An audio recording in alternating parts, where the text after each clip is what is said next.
Aujourd'hui, à Première Loge Sport propulsé par ISQ Média, on parle à Danny Paradis-Giroux des Capitales de Québec.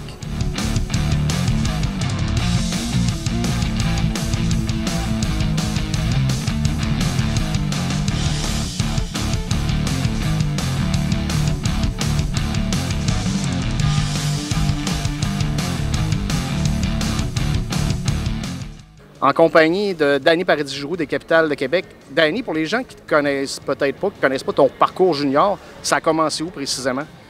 Moi, je viens du Bas-Saint-Laurent, donc j'ai habité à Cabano pendant 12 ans. Par la suite, là, c'est mes parents qui ont décidé de déménager et ont vu que j'avais du talent dans le baseball. Fait qu'ils ont dit on va aller habiter à Québec. Fait que là, je suis venu à Québec, j'ai participé au programme sport-études des canonniers, puis par la suite, j'ai joué dans le junior. Le junior élite ici à Québec. J'ai joué avec les Capitales juniors pendant 2 ans avant que ça redevienne les diamants. Exactement, oui, avant que ça redevienne les diamants. Puis là, je m'étais fait échanger. J'ai été jouer une année à Laval. Par la suite, j'ai demandé un échange pour revenir dans la région de Québec parce que ma famille est ici, mes amis sont ici. Fait que j'ai joué avec Charlesbourg à ma dernière année junior. Et après ça, ce qu'il y a eu, avant qu'on te voit, parce qu'on t'a plus reconnu l'an passé avec les Stars d'Hollywood, un bref passage, ainsi qu'avec les Capitales, là où tu t'es fait plus connaître. Mais entre les deux, est-ce qu'il y a eu un passage ailleurs dans le baseball? Oui, absolument. Moi, je suis parti aux États-Unis comme tous les joueurs qui veulent aller jouer dans les majeurs. C'est comme une partie dans le développement d'un joueur de baseball de passer par les collèges américains. Fait que moi, ce que j'ai fait, c'est que je suis parti, j'ai été à quelques endroits aux États-Unis, en Oklahoma puis au Missouri. Je suis ressorti de là avec un baccalauréat en anglais, la langue première. C'est comme avoir un bac en français ici, mais en anglais là-bas. Parce que j'ai comme dans l'avenir de peut-être être professeur d'anglais. En tout cas, là, côté baseball, j'ai joué là 4-5 ans. Fait que là, après, quand je suis revenu ici, c'était comme l'option professionnelle. Le prochain step, c'est professionnel.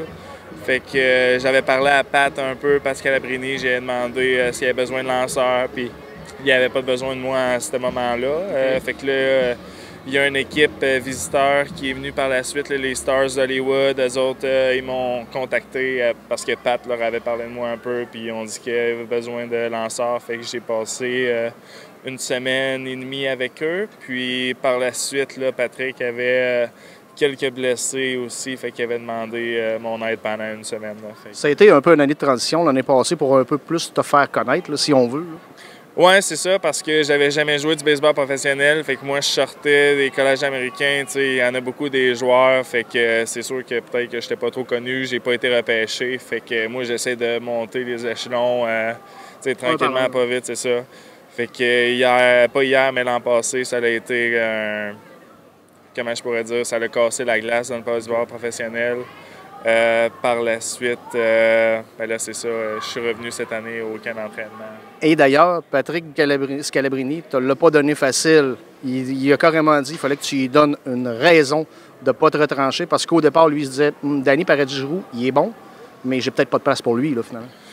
Oui, ça, je le savais depuis le début. Là, je sais à quel point quel calibre ici il est fort. La Can-Am, c'est vraiment un bon calibre. Il y a des très bons joueurs, puis c'est une place où il faut que tu arrives et tu performes. Si tu ne performes pas, ben il y en a plein d'autres joueurs qui vont peut-être performer. Fait que moi, j'avais aucune marge de manœuvre, mais en me présentant au camp, j'avais juste l'idée de montrer que j'étais capable de jouer dans cette ligue-là. Puis je pense que ça, je l'ai fait en début de saison pas mal souvent. Fait que là, ça l'a comme obligé à me garder pour le reste de la saison. Puis présentement, j'ai eu des hauts, des bas, mais je suis certain que j'en ai encore plein de manches à donner. Même si, justement, cette année, on le sait, là, on regarde la fiche des Capitales, vous êtes dans une course pour faire les séries. Même si c'est pas sûr que vous allez faire les séries, c'est quand même une année qui est formatrice, même si la fiche est négative en termes de victoire-défaite pour l'équipe. T'apprends, veux pas là-dedans. Là. Oui, c'est sûr que moi, personnellement, oui, j'apprends parce que je suis entouré de plein de bons joueurs, comme des gars, Scott Richmond, Dustin Mulliken, ça, c'est des gars qui ont joué dans les majeurs. Fait que les autres, côté expérience, ils en ont plein. Puis c'est vraiment des bonnes personnes aussi en entour des autres joueurs parce que il essaie tout le temps de t'aider. Fait que, tu sais, pour moi, personnellement, c'est bon d'être ici, c'est bon pour mon développement. Puis tout ce que je veux, c'est revenir encore meilleur l'an prochain pour essayer d'aider les Capitals à aller dans les séries. Ou même encore là, il reste encore quelques matchs. Donc moi, tout ce que je veux faire, c'est essayer d'aider les Capitals à se rendre jusqu'aux séries, puis après ça, on verra. D'ailleurs, toi, peut-être pour le futur, mais plus à long terme, je présume que tu voudrais faire partie de cette équipe-là qui a été championne puis qui aspire à le devenir encore pour les années à venir. Oui, c'est sûr que cette année, ça a été difficile. Le début de saison a été difficile. Des fois, sortir de là, c'est pas facile. Côté mental, des fois, les joueurs, ils rêvent au terrain. Puis, tout ce qu'ils se disent, c'est « ouais, on perd tout le temps ». Fait que ça reste que, on est moins à l'aise sur le terrain. Fait que juste là, d'empiler ça comme ça, ben des fois, ça fait que c'est dur de sortir d'une mauvaise séquence. Puis cette année, ça se résume à ça. Mais oui, dans les prochaines années, là, je sais que l'organisation est excellente. Ils ont tout le temps des bons joueurs. Écoute, le coaching staff aussi est très bon. Fait que moi, je suis sûr que dans les prochaines années, ça va revenir sur la norme. Bien, Danny, félicitations pour ta détermination. On va te souhaiter la meilleure des chances pour les années à venir. Merci beaucoup, c'est gentil.